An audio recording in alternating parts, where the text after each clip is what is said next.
Assalamualaikum warahmatullahi wabarakatuh. Saya Ratna Dewi dari Pendidikan Kimia 6B akan melakukan video pembelajaran mengenai ikatan hidrogen untuk memenuhi tugas mata kuliah Kapita Selekta 2 dengan dosen pengampu Bapak Tony Veronica, MPD. Dalam kehidupan sehari-hari, tentu kita tidak akan lepas dari penggunaan air. Kenapa? Karena air merupakan senyawa penting bagi semua bentuk kehidupan. Sebab dipakai dalam memenuhi kebutuhan sehari-hari, baik untuk minum, mandi, ataupun dapat digunakan sebagai pelarut dalam tubuh. Pada ilustrasi gambar ini, air dipakai untuk minum, yaitu untuk memenuhi kebutuhan cairan dalam tubuh kita. Mari kita mengenal air. Air merupakan cairan yang tak berwarna, tidak berbau, dan tidak berasa dengan rumus kimia H2O, yaitu satu atom oksigen dan dua atom hidrogen yang saling berikatan. Lalu, apakah air yang kita minum hanya terdiri dari satu molekul H2O saja? Tentu saja tidak. Dari segelas botol ini sudah dapat dipastikan bahwa terdiri berjuta-juta molekul H2O. Kenapa? Karena jika air hanya terdiri dari satu molekul H2O saja, tentu kita tidak akan bisa melihat wujud air dalam bentuk cair. Ikatan molekul H2O ini, jika berdiri sendiri, dia akan berwujud gas, maka tidak mungkin kita gunakan dalam kehidupan sehari-hari ataupun dalam untuk minum jika dalam berwujud gas tersebut. Sehingga, air bukan terdiri dari satu molekul H2O.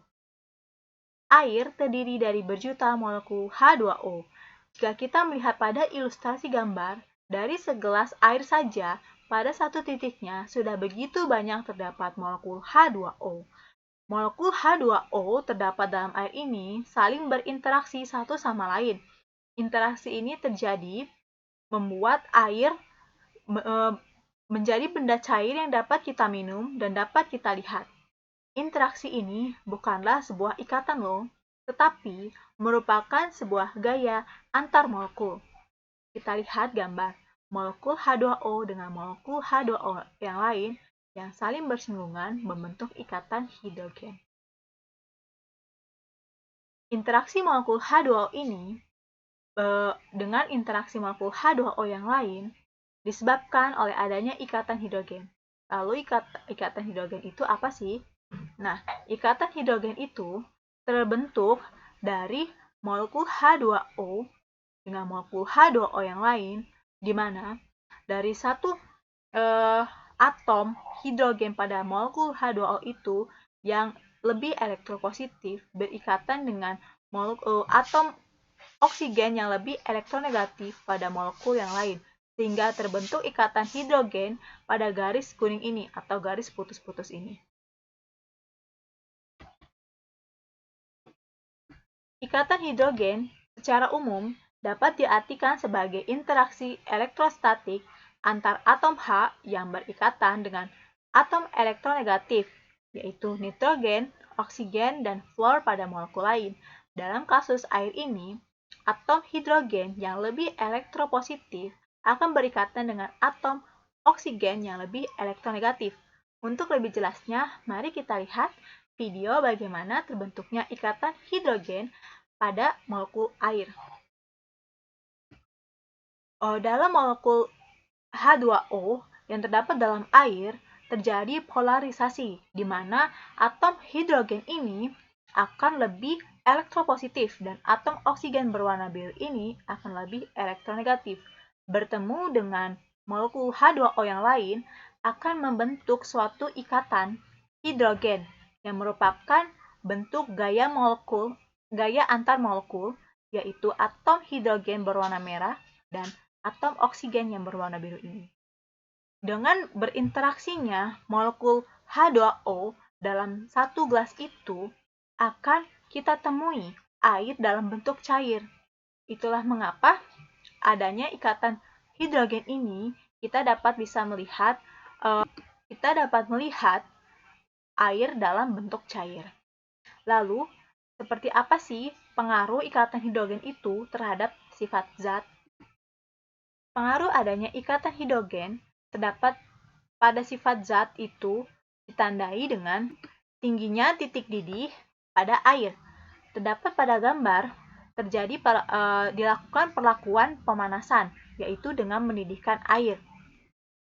Senyawa yang di dalamnya terdapat ikatan hidrogen seperti air pada gambar ini umumnya memiliki titik didih yang lebih tinggi dibandingkan dengan senyawa lain yang segolongan. Sebab untuk memutuskan ikatan hidrogen itu diperlukan energi yang lebih tinggi. Maksud dari energi yang lebih tinggi ini salah satunya adalah dengan perlakuan pemberian pemanasan, yaitu dengan meningkatkan suhu. Lalu, membutuhkan energi yang tinggi untuk memutuskan ikatan hidrogen dalam air dilakukan dengan cara merebusnya. Pemutusan ikatan hidrogen salah satunya itu dilakukan dengan pemanasan pada suhu tinggi. Ikatan hidrogen dalam air ini akan putus ketika air mendidih. Mendidihnya ini terjadi ketika semua atom dalam molekul mempunyai energi yang cukup untuk meninggalkan cairannya. Gelembung gas yang dihasilkan oleh proses pendidihan inilah adalah uap air atau air dalam fasa gas. Jika sudah muncul gelembung pada saat pemanasan atau pendidihan air, maka dapat kita ketahui bahwa ikatan hidrogen itu telah putus. Sebab air dalam fasa gas itu telah menunjukkan bahwa molekul H2O itu telah berdiri sendiri. Sehingga air akan mendidih pada suhu 100 derajat atau suhu yang tinggi dengan munculnya uap gas. Ingat ya, penguapan dan mendidih itu beda loh, karena untuk mendidih suhu harus meningkat, sedangkan untuk penguapan air hanya terjadi pada semua suhu dan tidak memerlukan proses mendidih terlebih dahulu. Sekian dari presentasi yang saya sampaikan. Mohon maaf apabila ada kata-kata yang salah. Terima kasih. Wassalamualaikum warahmatullahi wabarakatuh.